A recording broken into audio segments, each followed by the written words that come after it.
those LSD victims. The control of one mind by another, the unlocking of the subconscious under trance, is as old as mankind and was certainly one of the fundamental methods of casting effective spells. A stock in trade of the witches since man emerged from the primates. Science may prefer to call it parapsychology, but essentially its operation is what has always been known as magic, black or white.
LSD victims.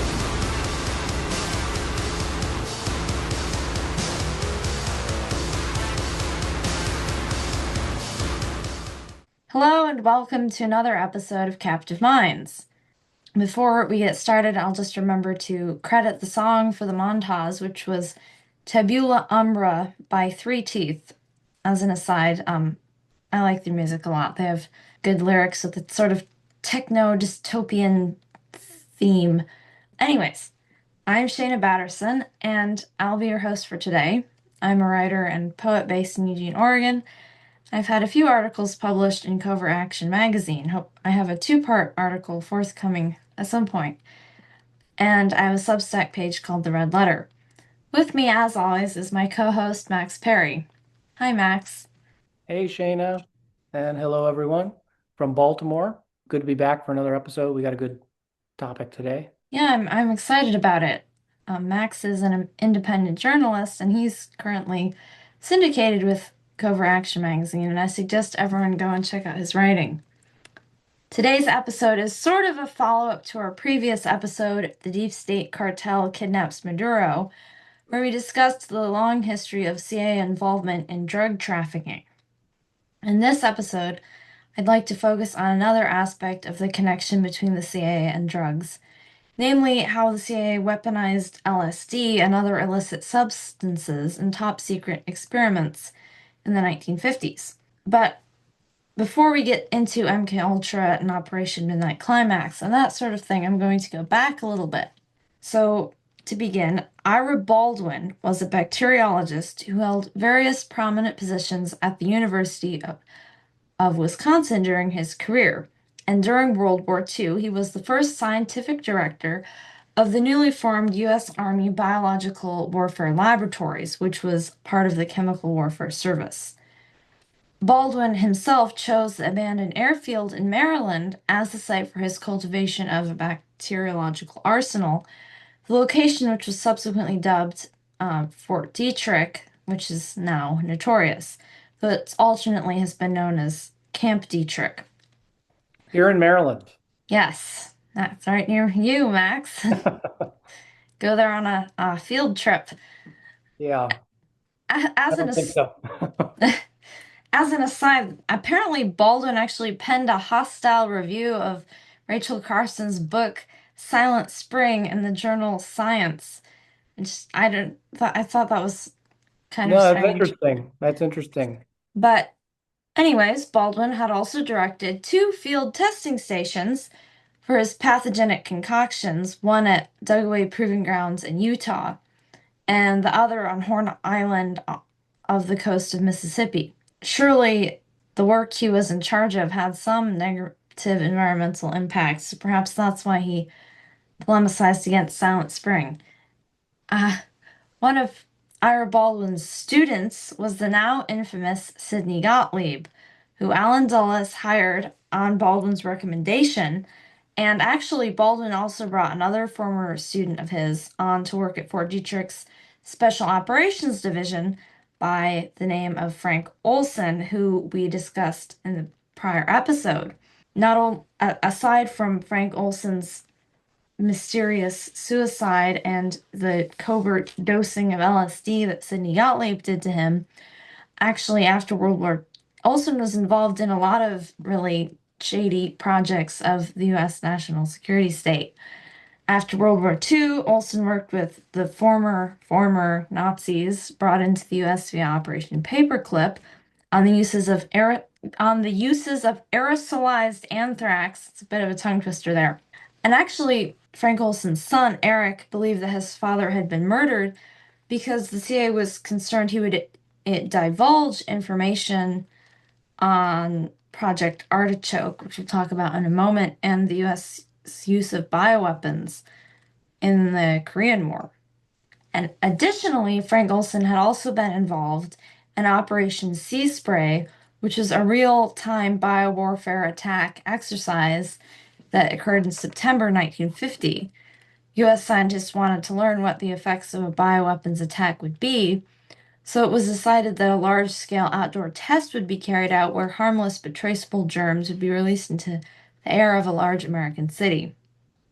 San Francisco was the city of choice, its chronic fog acting as cover for the soon-to-be-released germ cloud.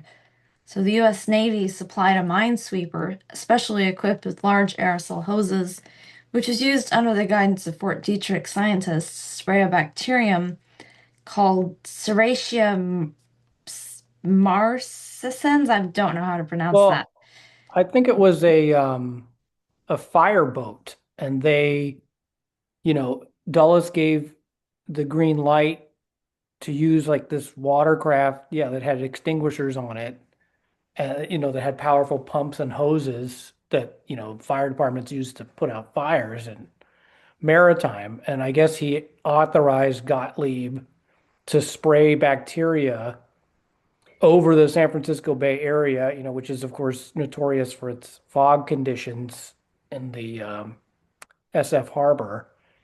And he gave permission to Gottlieb to spray bacteria into the fog, I guess, to test on human subjects to see how many people would get sick, because I guess the idea was like that the fog, the thickness of the air, like the germs would stay in the air longer. But, they were deliberately trying to infect an estimated hundreds of thousands of people, if not a million. And they wanted to see how many would get sick from this bacteria being sprayed. And of course, when you try and tell someone this, they think you're crazy, but this is a matter of public record. Well, There's an airport named after this guy in DC. I mean, it's unbelievable, but it was absolutely top secret also. I mean, no one knew that it was being done. I think it was not only even the CIA director, Dulles was not director yet. He was slated to be next in line. But I think he kept it a secret, and I don't think Eisenhower knew. That's the level of secrecy. I think only Dulles and Gottlieb knew, right? well, and I think that, the scientists doing it, Yeah. the but I guess the whole thing was only revealed in 1977 at a Senate subcommittee on health and scientific research hearing, actually, where the Army also admitted to other biobacteriological experiments. I guess between 1949 and 1969, open-air tests of biological agents were conducted 239 times. And 80 of those experiments, the Army said it used live bacteria that that its researchers ostensibly thought were harmless. But Well, I don't know how many people died from that, but from what I've read about sea spray, like the people, basically like a number of people in the Bay Area, I'm not sure how many, but I think at least dozens, they went to hospitals. They got UTIs, yeah, and the UTIs were so from the bloody that they were like discharging like bloody crystals. It's really disgusting. And then, so like the doctors who treated these patients, they actually thought that it was like a new disease because they had no idea what it was. Like just all of a sudden, all these people were showing up with the same symptoms, these bizarre UTIs. And then, of course, when Operation Sea Spray was over, people stopped showing up to hospitals with these symptoms. And so it was like this weird anomaly. Like, what the hell was this? This weird phenomena where for a brief period, people were showing up to hospitals with, bloody UTIs. I mean, so who knows what they were thinking it was. So yeah, but I don't know how many people actually died from it, but to have like this mysterious illness just vanish and like drop off, and I mean it was completely unbeknownst to them. Yeah, I mean, only recently read about Operation Sea Spray. I mean, I can't say I was surprised given all the other things I've read, but it is disturbing. Yeah, So, yeah, Frank Olson, who committed suicide when knew a lot about of the shady things that the US, I guess you could say, shadow government was engaged in at that time. But to get back more to the topic of the episode, sort of to continue giving a background for what laid the groundwork for MK Ultra, American intelligence, even back in the days of the OSS, had been working with the Federal Bureau of Narcotics on creating a truth serum and had started experimenting as early as 1942. OSS scientists refined THC into a flavorless, colorless, and odorless liquid that they perhaps presumptuously codenamed TD, short for truth drug.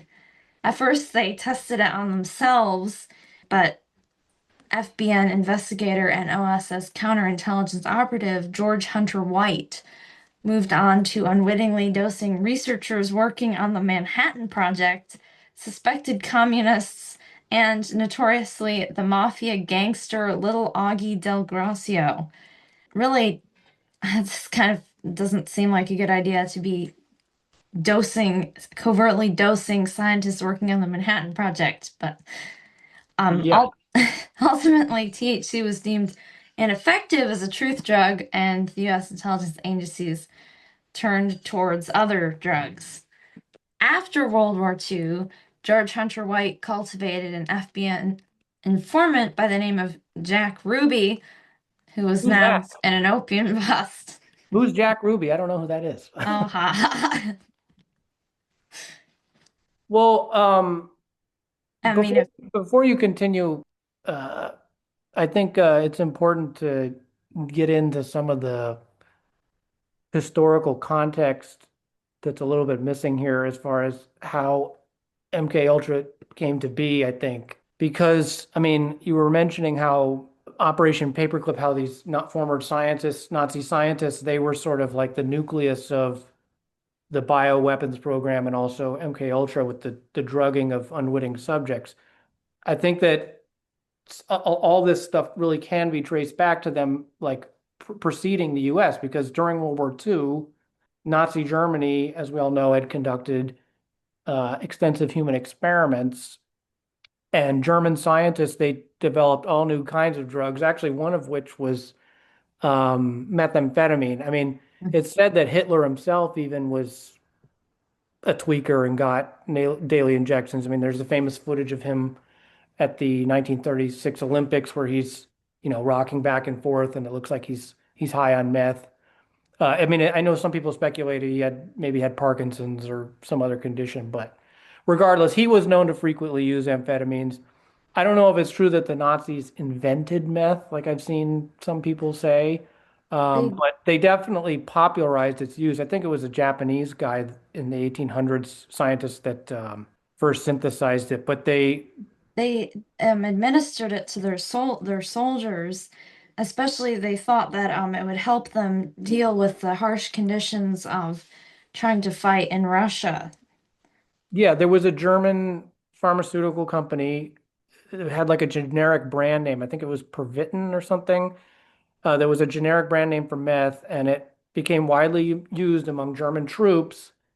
So obviously, like during battle, they wouldn't get as fatigued, and they could stay up for days on end. and it would increase their endurance levels to, I mean, they were basically trying to create like a super soldier. And not the Nazis, like I said, all the way up to the leadership level were significant users of meth-based drugs, and they popularized it for both military and civilian usage. It was, the Wehrmacht's super drug, so to speak, during their blitzkriegs, where they could stay up for days on end and push themselves past a normal human level of endurance, and to perform better. And like you were saying, they did it so they could better fight the Russians on the Soviet front. And so in Operation Paperclip, many of the German scientists who developed drugs as well as biological warfare experiments were came to the U.S. After World War II. They were given, in many cases, new identities and fictional backgrounds, sometimes even new names. And they were employed right here in the DMV area. The CIA, of course, was created in 1947 with the passage of the National Security Act. And at the same time, they started working with these German Nazi scientists to continue many of those experiments in developing new drugs. And coincidentally, in Switzerland, LSD was synthesized for the first time by the chemist Albert Hofmann in the same period. And the CIA, like you were talking about, at the time was very preoccupied with the idea of creating a super drug of its own, specifically for the purposes of mind control. And, it was doing this on this, this on the basis of like this fictional race with the Soviets to outpay the USSR and also the Chinese after 1949 as well. And they used this paranoid pretext that there was this concern that the Chinese or the Soviets or the North Koreans or whoever it may be would develop this capability to brainwash people, like POWs specifically, with Actually, drugs and control them and send them back under their, control psychologically to infiltrate the government or to assassinate people or even run for office. I mean, that's and become a actually, yeah, go ahead. oh, I was gonna say, I mean, even so, the CIA's history of sort of justifying MK Ultra and Project Bluebird, which I want to explain, which is Project Bluebird became Project Artichoke. They're sort of the same thing.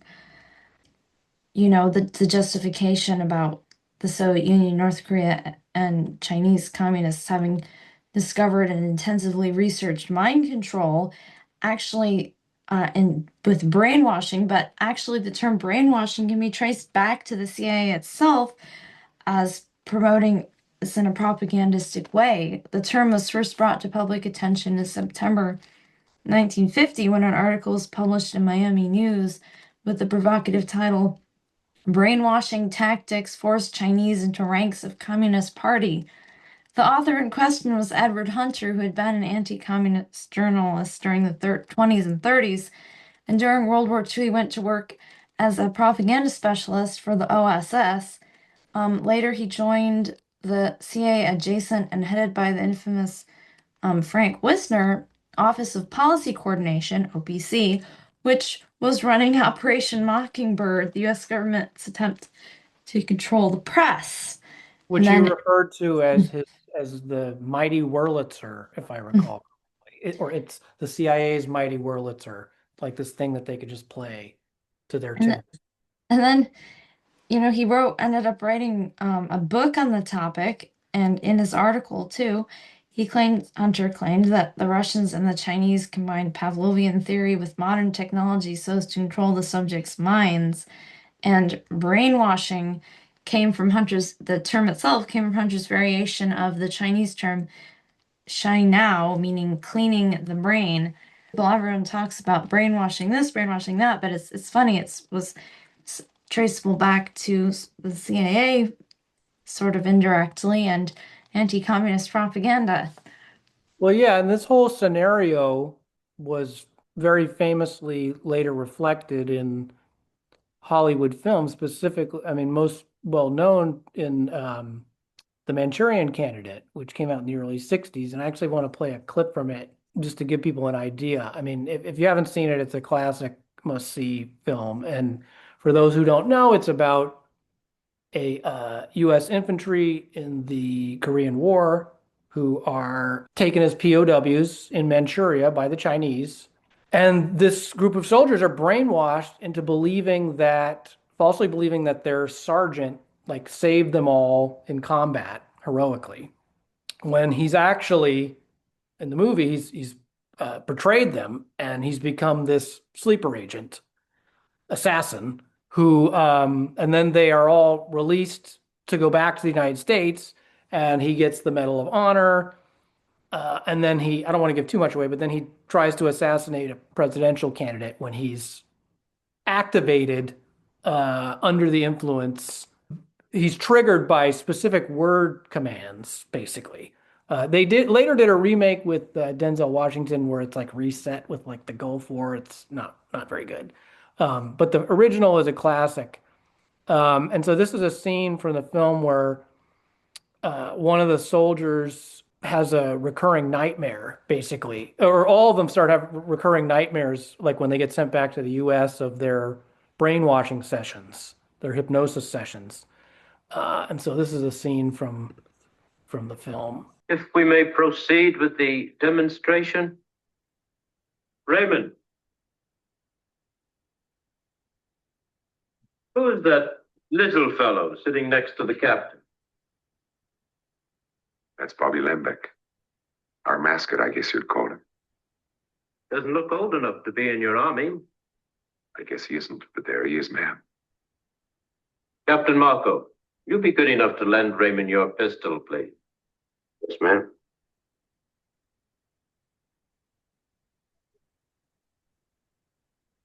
Thanks, babe. Sure, kid. Shoot Bobby, Raymond. Through the forehead. Yes, ma'am.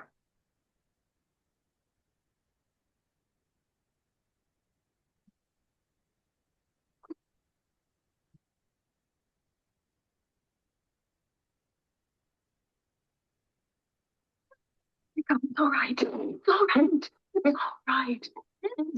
Oh, oh. Dream again. Oh. Makes it so awful is to keep dreaming a thing like that about Sergeant Shaw. It's been going on for weeks now. I must be going crazy. What you ought to do is to write to Sergeant Shaw. Why do you not get wrong with me? Write to him and see if anyone else is having dreams like yours. Yeah, yes. Maybe I will. Yeah, maybe I'll do that. Anybody can help me. He can. You like him a lot, don't you? Raymond Shaw is the bravest, kindest, warmest, most wonderful human being I've ever known in my life. Anyway, so yeah, that's a very famous film that that's that kind of reflects the basis why they supposedly established the whole MK Ultra program. And it's funny, this idea of like a Manchurian candidate saw like a resurgence during the whole Russiagate scandal with Trump, which is funny because he is a Manchurian candidate in some respects, but it's for Israel, not Russia. But anyway, this was the scenario in the imaginary competition or race between America and like communist scientists they used to justify the creation of their own mind control program, what later became MK Ultra. And like I said, to do this, they worked with former Nazi scientists. And Sidney Gottlieb was the American chemist who headed it. Incredibly, he was Jewish, which makes the employment of Nazi scientists and the immunity they were granted even more shocking. But he heard about the development of LSD in Switzerland, where these doctors were dosing themselves and taking notes about the hallucinatory effects. Wait, before we get into LSD, I just want to explain a little bit. I mentioned Project Bluebird, later known as Project Artichoke, multiple times. That was pre-Gottlieb, so just want to explain that really quickly. Sure. The CIA's interest in mind control via drugs really took off with this program, which began in 1951 and was operated by the CIA's Office of Scientific Intelligence. The aim of the project was to discover if people could be controlled by drugs and interrogation techniques, hypnotized and manipulated into doing things they otherwise wouldn't do, such as assassination, and then being induced into amnesia to forget dirty deeds committed. Most of the experiments were located at the U.S. Army's Camp King, which was a special interrogation facility located in occupied West Germany. CIA operatives were sent to the base to carry out brutal interrogations, which involved the forced use of cocaine, heroin, marijuana, and mescaline. However, Camp King wasn't viewed as secure enough for such, well, basically illegal experiments, and a CIA safe house was set up a few miles from the base in the German village of Kronberg. The black site was located in a house that had been owned by a Jewish family, actually, prior to the rise of the Nazis, known as the Villa Schuster. Blueberg interrogation teams actually were also sent to Japan, where captured North Korean soldiers were injected with different damaging drugs and subjected to hypnosis and electroshock treatments. But back at Camp King, two former Nazis were actually subsequently employed there. First, Walter Schreiber had been a staff doctor at the facility before being brought into the U.S. via Operation Paperclip, which at that time it actually became known to the public that he was brought into the U.S. and caused a scandal, leading Schreiber's Paperclip contract to be canceled, and then he ended up retiring to Argentina. And Schreiber had been the SS Brigadeführer and head of the Armament Supply Office under Albert Speer and was certainly guilty of war crimes. So, testimony from the Nuremberg trials documented how Schreiber had assigned doctors to carry out experiments on concentration camp inmates. But the scandal and his move to Argentina opened up a position at Camp King, which was then filled by another former Nazi, Kurt Blum, or Blom, I'm not sure to pronounce that correctly, who was the director of the Nazis' bacteriological warfare program. Yet certain elements of the national security state had wanted to bring Blum into the U.S. with a paperclip contract, but he was viewed as too obvious a war criminal and was instead hired to work on chemical warfare and research mind control drugs at the CIA's black site in Germany.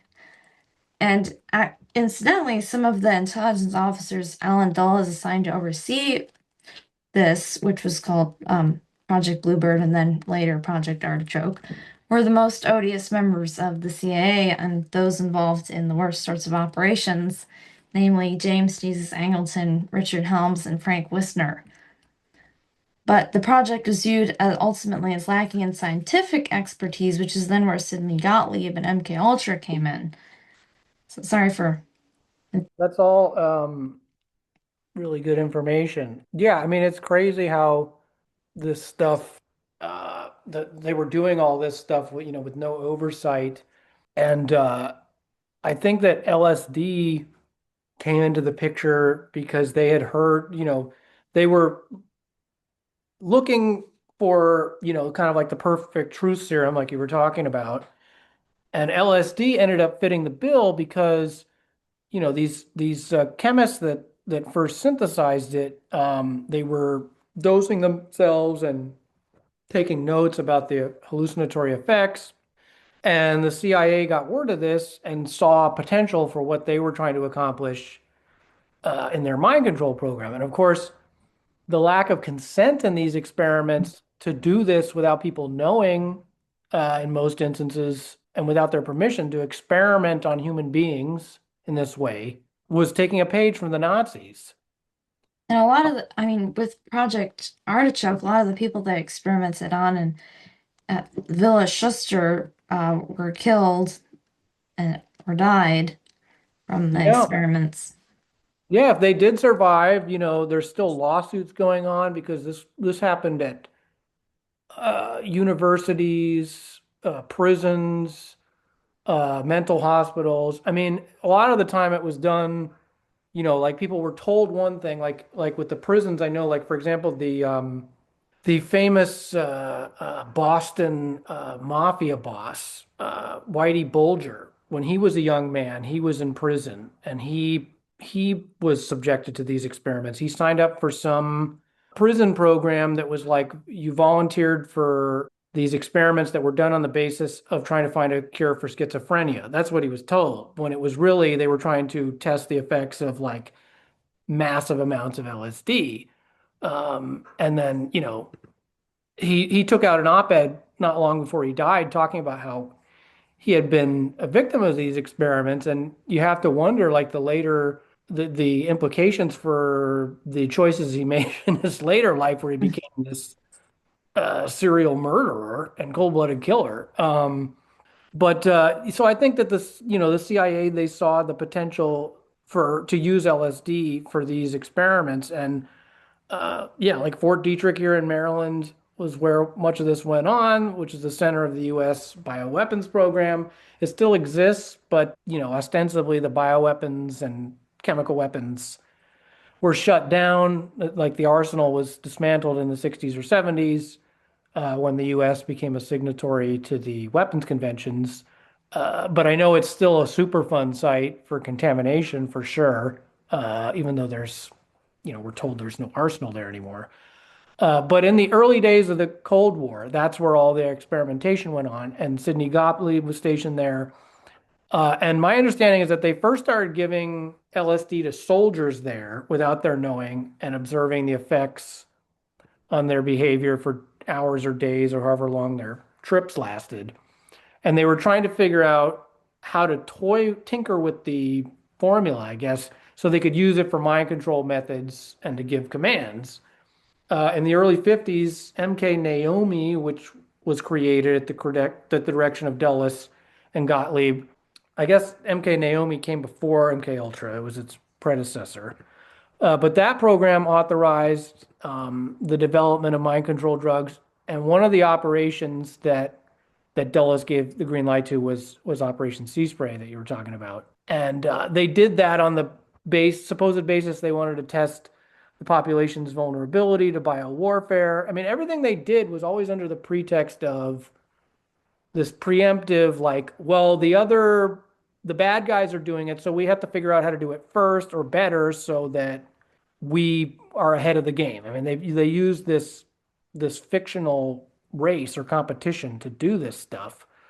Yeah, no, as far as I know, documentation of intensive Chinese, Soviet, or North Korean research into mind control has ever come to light.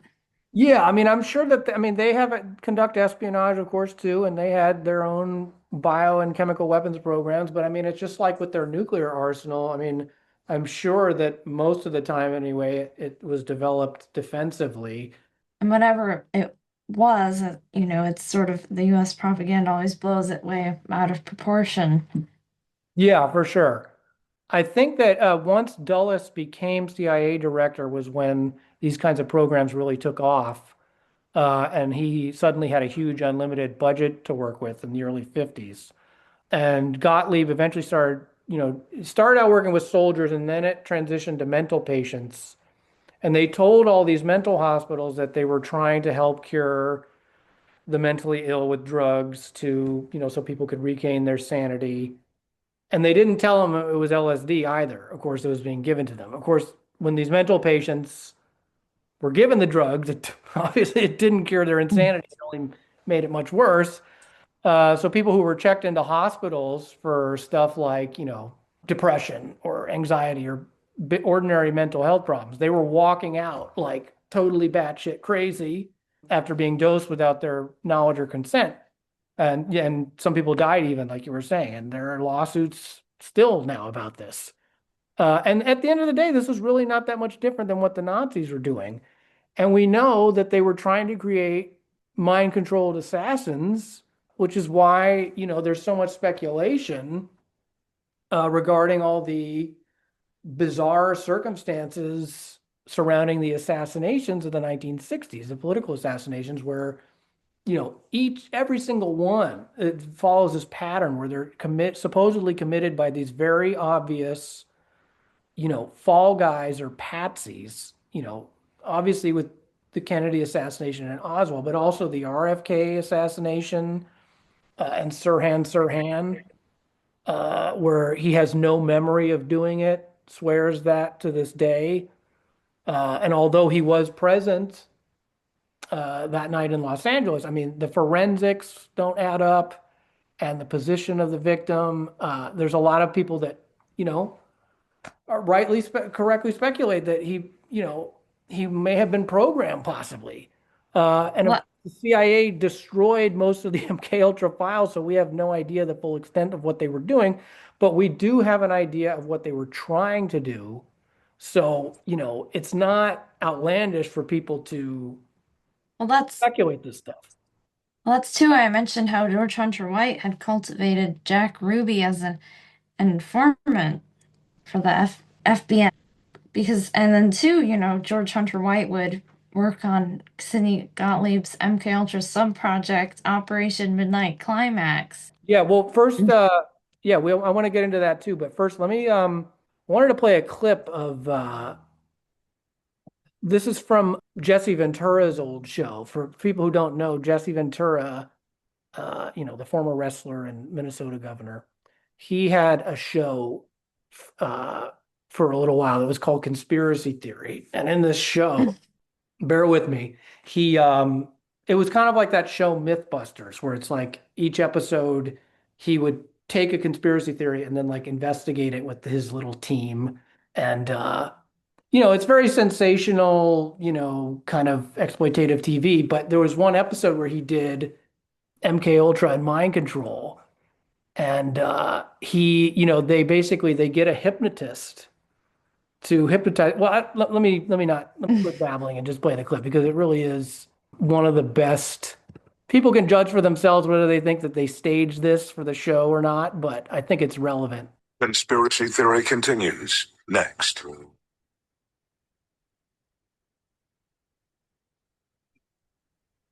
Conspiracy theory. Elements within our government turning ordinary citizens just like you and me into programmed killers. Jesse Ventura is getting a demonstration on how an assassin can be created through hypnosis. This man's been in a trance, and he's been given a post-hypnotic suggestion, and you'll see what it turns out to be. And there's a trigger that's going to cue him to do the behavior. And when I call you on the phone, I will give you a word, and that word is rosebud. When I say the word rosebud, you will begin to limp as you walk. It's a very distinctive limp, very pronounced limp. And if I call you again on the phone and I say the word flower, you will instantly stop limping immediately and walking normal pace. 1, 2, 3, step in your chair, slowly open your eyes up. The hypnotist has embedded 2 key words in the man's subconscious: an on word and an off word. Trigger words that will be delivered over the telephone. You know, hello? Rosebud. Rosebud. Hello? Hello? The word does indeed trigger something within the subject. Lucky for Jesse, it's not a command to attack, only to change his behavior. Suddenly, the subject is walking with a limp he did not have before. He doesn't realize he has it now. What are you limping for? Why are you limping? I'm limping. Really? Yeah. I'm walking fine. Then the phone rings again. Hello? With this call, a new keyword, and he loses the limp. When the experiment is over, the subject comes out of the trance and can't remember a thing. Really kind of made the back of my neck tingle. It made the hairs on my arms kind of stand on end with seeing all this. Why are you limping? Limping? Yeah, I had that happen because it's on camera. It's on tape. I'm watching it happen in front of me, but I don't remember. And as he watches his actions replayed on video, that's what disturbs him most. He can't remember. I'm kind of violated, honestly, really kind of disturbed because I don't have any memory of this yet. I'm seeing it happen right in front of me. It scares me. Anyway, so you get the idea, but I mean, who knows? Maybe that all faked for the show. But I mean, it's hypnotizing people is not, it can be done. Whether or not they can actually do stuff like that is another story. That reminds me, one of the MK Ultra sub projects, if I remember correctly, they like hired a magician, this famous magician, to like teach CIA agents sleight of hand tricks, so you could have better sleight of hand for covertly poisoning people. And actually, I cannot remember the magician's name, but they had him write a whole sleight of hand training manual for the CIA, actually. Well, I think that this is, the subject of hypnotism is very relevant to what you were going to talk about with Midnight Climax, if you want to get into that, because I don't think we can discuss this subject without talking about Tom O'Neill's book, Chaos. I have it. I don't have it right next to me, but because if you're not familiar, it's a book that came out about 5-6 years ago. It was very explosive and it's a bestseller for good reason, because it's a book that came out that explores the possible relationship between the Sharon Tate murders and MK Ultra, and also Operation Chaos, which was, if you're not familiar, that was the CIA's equivalent of COINTELPRO, a domestic program targeting the left. Even though the CIA's own charter forbids them from operating on U.S. soil, they use a similar kind of pretext where they use the concern that there was foreign agents infiltrating the counterculture, and that they launched this operation on the basis of, we need to figure out if there are foreign agents operating on U.S. soil. But so Tom O'Neill, he was an entertainment reporter, and he was assigned to write just like a short blurb article or something for like I forget which magazine, but it was like a mainstream publication. And I think it was on like the 50th or 40th anniversary of might have even been the 30th anniversary of the Tate-Labianca murders. And he ended up going down this huge rabbit hole, and the story he was supposed to submit was like 20 years late. He ended up turning it into a whole book because he discovered major inconsistencies in the official narrative that was woven by the prosecution and Vincent Bugliosi, that the Manson family had carried out those murders on the basis that they were trying to instigate a race war, or that Charlie was simply this failed musician that was getting back at the industry that had rejected him, because Terry Melcher, the music producer, used to live at the house that Tate and Roman Polanski lived in at the time of the murders. And basically he just totally blows up that whole narrative and discovers that Manson was very likely an informant, and that whether or not the murders specifically or not, the whole family's activities and what ended up going down was they were clearly the product of not only Operation Chaos, but Operation Midnight Climax, which was a sub-project of MK Ultra that introduced drugs into the counterculture through things like the Haight-Ashbury Free Medical Clinic, because most of the young women, at least the initial recruits of Manson, were, his followers were recruited through, when he first got out of prison, he was in the Bay Area, and he found many of his initial followers through that clinic. And that clinic was tied to Operation Midnight Climax. Manson's parole officer was a CIA asset, and he was clearly being given legal protection as an informant, because they were constant in the lead up to the murders. They were constantly committing crimes and then getting just slaps on the wrist, even though Manson, was a lifelong felon and should have gone right back to jail for violating his parole. He was clearly being protected somehow. And so the book explores how, if you look at what the objectives of the CIA and intelligence agencies and COINTELPRO and Operation Chaos were, they were to demonize the counterculture and scare the American public about the hippie movement, and that young people were, these drug-addled psychopaths and cults trying to brainwash people. doesn't find a smoking gun, but what they were trying to do and what the Manson family ended up doing, it lines up completely. And There's a yeah, great scene in Paul Thomas Anderson's movie Inherent Vice, which is sort of set in this, I think is in, and it's set in San Francisco, isn't it? much of it, yeah, in California, yeah. Yeah, with sort of with the counterculture, and the main character is a detective, but he's also like kind of a hippie.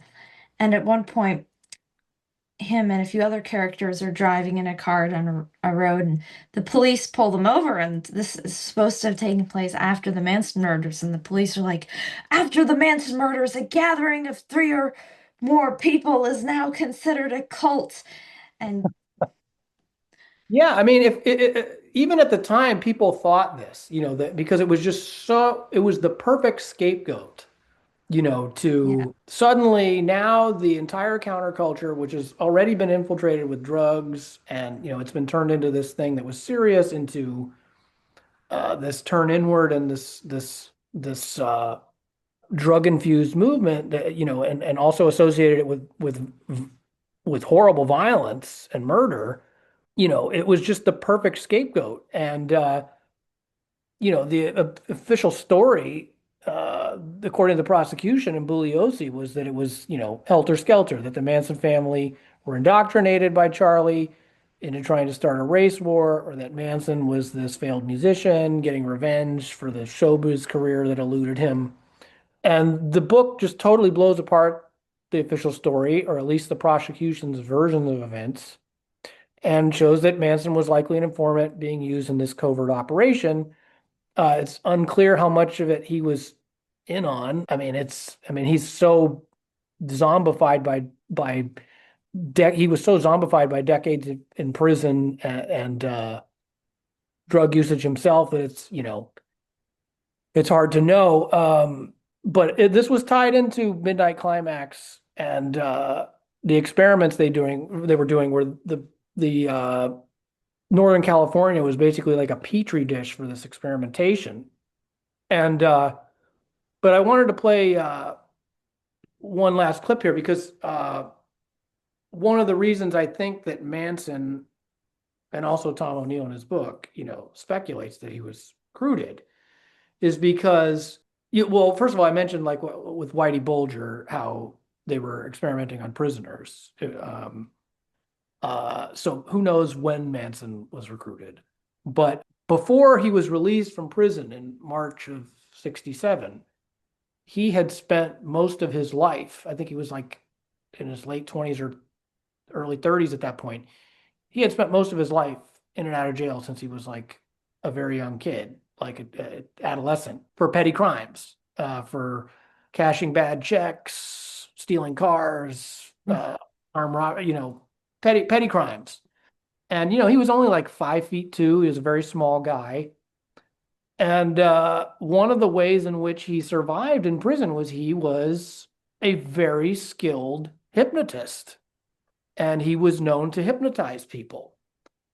And coincidentally, when he was in prison in the early 60s, one of his cellmates, or one of the people who were, I think it was in the LA County Jail, was on the same cell block as him, was the actor Danny Trejo.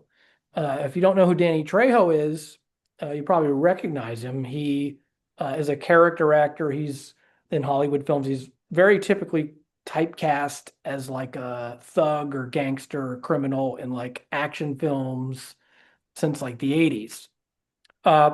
And he's typecast that way because he's an ex-con who became an actor. And I guess in the early 60s, he was in LA County Jail when Manson was there.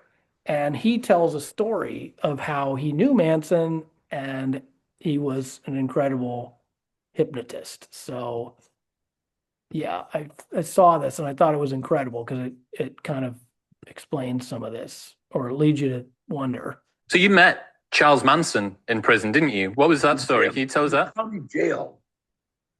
In the county jail. But let me tell you, Charlie wasn't the guy that you saw on the TV specials. All right. He was God, he was like 5'4", 5'5", little scrawny. He was poor, kind of like a bum, really. He had a string for a belt. He tied his pants with a string because he couldn't afford a belt, and everybody else, we dressed, cool, ironed our pants, and so some of the prisoners were going to take advantage of him because they take advantage of anybody that's small. And we found out that he could hypnotize you. So we let him sleep in front of our cell to make sure that nobody would hurt him. And he got us loaded on weed and 3 other guys in the cell. Everybody else had like 6 guys in their cell. We only had 3 because we were special. I had 2 killers with me,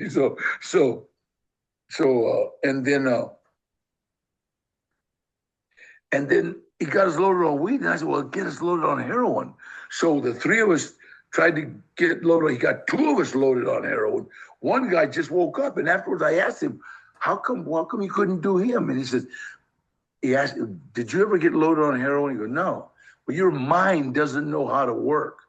You understand? Your mind doesn't know how to react. So if I tell you to do something while you're hypnotized and you haven't done it before, or you don't know how to do it, you'll just wake up. And that's what kept happening. Yeah, so you're saying that he got you guys loaded up on heroin or weed, but there was no heroin or weed in the room, right? He was doing this purely through hypnosis. People know when I get loaded on heroin, my eyes, I get red under my eyes. And that's like literally the first thing, blah, you throw up, you dump.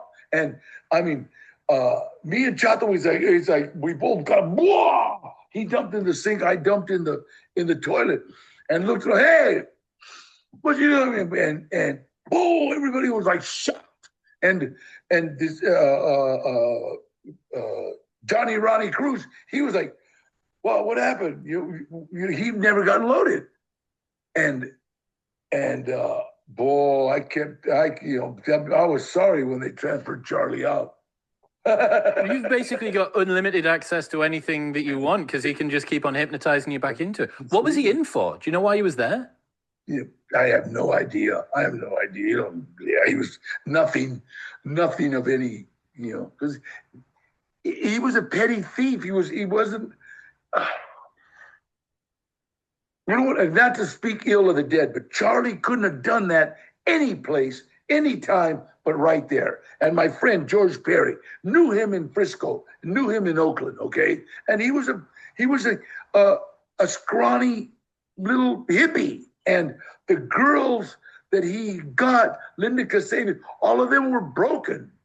All of them. They were up in Oakland and San Francisco being ripped off by the pimps. And so anyway, you get the idea that he, when you realize the level of control he had over his followers and what they ended up doing, this command that they did. I mean, I'm not sure how he acquired these hypnosis skills. I know he was interested in Scientology and he was involved with the Process Church, but at some point he acquired this ability, and it sort of makes sense when you look at what ended up happening and how he was able to control his followers and like things that they've said about how he seemed completely in control and was able to get them to do whatever he wanted. So this idea of mind control, you could see how someone like him would fit into this. And he made sure his followers took a lot of LSD too. Yeah. They had these major sessions, and actually meth as well. I mean, I know Tex Watson, who did most of the actual murders, that night, he did most of the initial killing, was totally amped up on meth. And this is very ugly to think about, but in the book Chaos, he doesn't find a smoking gun, but it's he's at least you might not read that book and be fully convinced that the Manson family was a product of MK Ultra or Chaos, which by the way was revealed later, only in a article by Seymour Hersh in the New York Times. But you might not be fully convinced that the Tate-Labianca murders were a product of the CIA's manipulation of the left, but you will walk away from reading that book totally thinking that the official story that was told was complete BS to get a conviction and then make a big, they made the big movie about it, Helter Skelter, in the 70s that perpetuated this myth. And Bugliosi's book too was a major bestseller. I mean, it was just total bullshit. And so we don't know the truth about that event. And it's, there's all kinds of questions about all the events that happened back then, including, the big assassinations, where now finally, like, the families of King and the Kennedys and Malcolm X, they're all suing the U.S. government agencies for cover up and likely involvement in these. And one of the ways they may have done this, especially if you just look at the shared characteristics between all the alleged perpetrators, is just like they just totally fit the bill of these patsies who don't remember anything or are just like.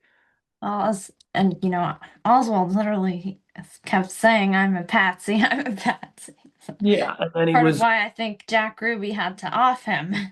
Yeah, and Jack Ruby plays into the story too, because in Chaos, because Louis Jolly West, he was, I guess, the head of the Midnight Climax's program that they had through the Haight-Ashbury Medical Clinic. And he, I guess, the story with him is that he went to go see Jack Ruby after he had killed Oswald. And in their sessions together, Jack Ruby had a major mental breakdown of some kind. So, like, there's a lot of speculation that Jolly West messed with, used his mind manipulation methods or experimented on Jack Ruby somehow. So I definitely really recommend people read Chaos if they haven't, because it really, I mean, he's only able to map out so much, but it definitely leaves you asking a lot of questions and, wanting to know more about all this, because clearly we don't know the half of what was going on. And, this stuff sounds like crazy, kooky conspiracy theories, but at the end of the day, it is very real. And people need to know about this stuff. I mean, just simply based on something like Operation Sea Spray, where they were, literally the president of the United States and even the CIA director at the time had no idea that Dulles and Gottlieb were releasing germ warfare agents into the San Francisco harbor, to deliberately infect people to see how these people are nuts. And they had this unlimited budget, and, they're conducting these experiments that are, on par and a continuation of what the Nazis were doing. I mean, this is who. Well, and then too, it's easy to see why they were similar to what the Nazis were doing, considering how many Nazis the U.S. government hired. Yes. But okay, and yes, I agree, Chaos is a great book, but we mentioned Operation Midnight Climax a lot now, but the main thing with Operation Midnight Climax, which George Hunter White headed, was in San Francisco. The CIA had a house where they would have prostitutes working for them, where they'd lure people, and then the prostitutes would covertly dose the visitors with LSD. So they had it set up so you could have like Judge Hunter White had it set up so he could watch the the prostitutes with the dosing and all that. And apparently, while watching this behind like the one-way mirror or two-way mirror, I can't remember. Oh, wow. He would George Hunter White, who's like this big fat guy, would watch the prostitutes seducing the men, and whilst drinking martinis from a pitcher and sitting on a portable toilet. Oh my God. Actually, in fact, in declassified CIA documents, an expense report White filed in 1955 lists one portable toilet, $25.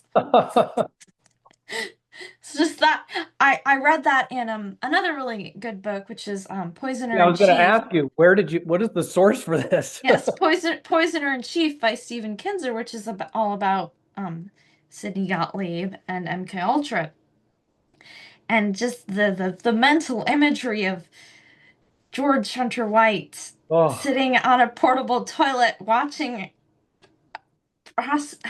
people having sex with prostitutes is just yeah. Well, they did a similar thing with the Haight-Ashbury Clinic. I think that they were throwing, it was like the host of like big partying and drug sessions. So like people would, they would, these guru, Manson was a guru, but like these people would go out and invite them back there. They'd be given drugs and they'd be partying. And then of course, in the clinic, they're observing and, it was like a petri dish where these people are being experimented on. And, at the time, people just thought this was something that was just, happening completely organically and spontaneously when it was very, very deliberately being done and was part of these covert operations. And yeah, it leads you to wonder about all sorts of events that happened back then and how the left was manipulated into becoming what it was. And I think it's still recovering from that. I don't have anything else. I mean, did you have any final thoughts, Shaenah? We probably should wrap up pretty soon. I have another little chunk. But you mentioned family lawsuits and the experiment on mental patients. I would say the worst with mental patients was the work of Dr. Donald Ewan Cameron in Canada. He was a Scottish-born psychiatrist, and he actually served as the president of the American Psychiatric Association from 1952 to 1953, the Canadian Psychiatric Association from 1958 to 1959, the American Psychopathological Association in 1963, Society of Biological Psychiatry 1965, and the World Psychiatric Association 1961 to 1966. Dr. Cameron, who he'd actually been doing psychiatric work of an ethically dubious nature for a little bit, and he caught the attention of the CIA with this 1956 paper published in the American Journal of Psychiatry, which described isolation experiments he'd conducted, whereby patients would be enclosed in small cells, drugged with LSD, and then bombarded with repetitive phrases. And Cameron pioneered a technique called psychic driving, where basically he attempted to wipe his patients' minds by subjecting them to electroshock therapy, sensory deprivation, and then dosing them with LSD. So his work already dovetailed perfectly with what the CIA was doing with MK Ultra. And then, indeed, from 1957 to 1964, he was on the CIA payroll as part of one of the MK Ultra sub-projects, and he garnered around $70,000 from the agency in that time frame for his experiments on his patients at McGill University's Allen Memorial Institute in Montreal, Canada. And that way, too, for the CIA, the experiments he was conducting weren't actually in the United States, they were in Canada, so a little workaround there, too. But in fact, Cameron had worked for the US government before. He'd actually worked for the OSS during World War II, and Alan Dulles had sent him to Germany after the war to psychologically evaluate Rudolf Hess, apparently. Yeah, well, universities, because I know there was some people that are suing the US government that were these experiments in Canada happened at universities. And I know actually there's one other famous individual connected to MK Ultra was actually the Unabomber, Ted Kaczynski. When he was a student, I guess, at Harvard, I think it was in the late 50s and early 60s, he was part of, he submitted himself to some study that I guess it was designed to measure an individual's reaction to stress. Just these really rigorous interrogations, and they would really personally attack you.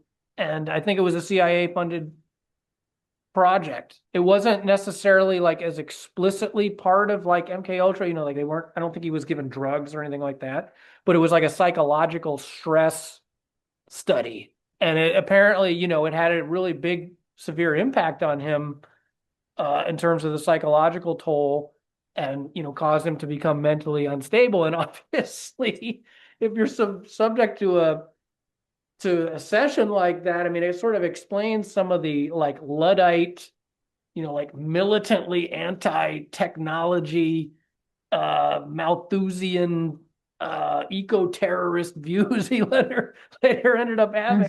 I mean, they broke him. They really broke him. And I mean, can a direct line be traced from what he later ended up doing to this MK Ultra related study that he was part of? You know, it's not as explicit, it's not as direct, but it, you know, clearly there's some kind of relation there, because it was said to have had a big impact on him, on his mental state. So yeah, there's still people suing, even in Canada, they were subjected to this stuff. So yeah, we really need to, this is just one of many massive government secrets that we need to continue to learn the full truth about. We probably should be wrapping up. If you have any final thoughts, if you're watching us on YouTube, we have a Substack page, ShaenahPatterson.substack.com. If you're watching us on Substack, we have a YouTube channel. It's at Captive Minds Pod. We have an X page. You can follow us. It's Captive Minds X. That's all from me. Shaenah, do you have anything else you wanted to add? Yeah, just that some of the, you know, the people that Dr. Cameron experiments on, their family members would take them thinking they were getting psychiatric treatment, and the psychic driving that he was doing would reduce some of the people to where they could like not even feed themselves and were totally a wreck because of the intense isolation and drug dosing that he was doing to them. So I mean, and MK Ultra was a huge program, and we don't even really know the full extent of it because so many of the documents were destroyed. So that's Yeah, I mean, we don't know a fraction. I mean, and you know, the big investigations that happened in the 70s after Cy Hirsch's reporting, you know, about a lot of this stuff, including the Frank Olson case, you know, yeah, the documents were destroyed, and the Church Committee and the Rockefeller Commission and all that, you know, it's not like these institutions were reformed or anybody was really punished. You know, it was, if anything, they've gotten more skilled at who knows what they're doing now. And the other real serious implication, I mean, so whenever all these crazy events happen in the news and the explanation, the public is not satisfied with them, this is why you get people saying everything, you know, everything's a psyop, you know, because, you know, it's sort of, it's not completely unjustified, because when you look at the history and the fact that these agencies, you know, this shadow government was never truly reined in. It's just probably gotten better at hiding what it does. So, yeah, thank you for watching this episode of Captive Minds and listening. We'll be back soon. Take care, everybody. Thank you. Bye.